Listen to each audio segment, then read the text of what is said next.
All right, we are going to update the video for Josh because, as Josh so kindly pointed out, you don't necessarily have to cut everything down to 1 minute.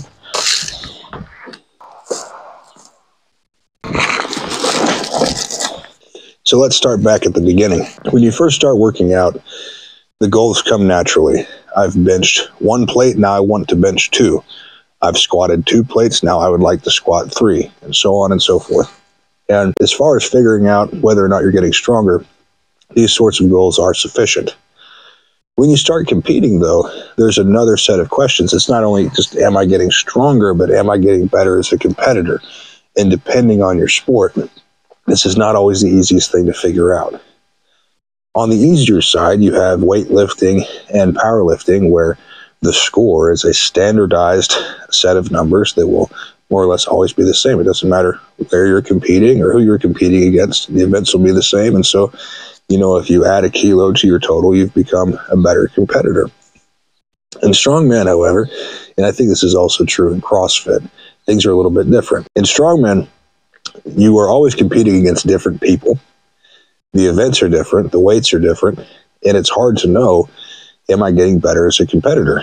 You can track your gym lifts and say, well, my deadlift's gone up 50 pounds, so I've gotten stronger, but it doesn't tell you anything about how you're doing as a competitor.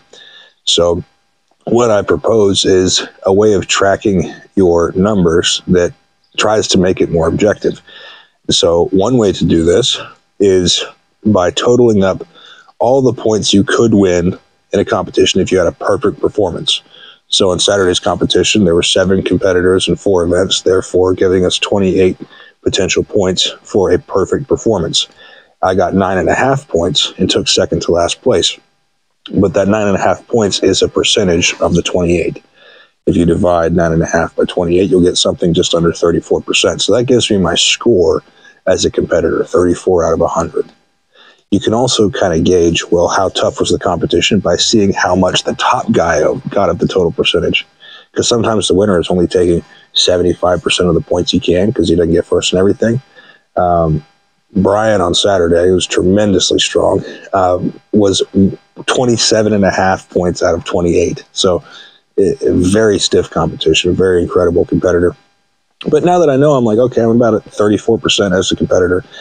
I'm going to set my sights on 35 next time. And maybe I can average my results from a couple competitions and see how I'm doing year to year to year. So I can track the gym progress over here and the competitor progress over here and see, am I getting my money's worth? Because the set of skills it takes to be a good strongman competitor, it's not necessarily the same set of skills as it means to just lift big weights in the gym. And you have to respect it as its own discipline and treat it that way.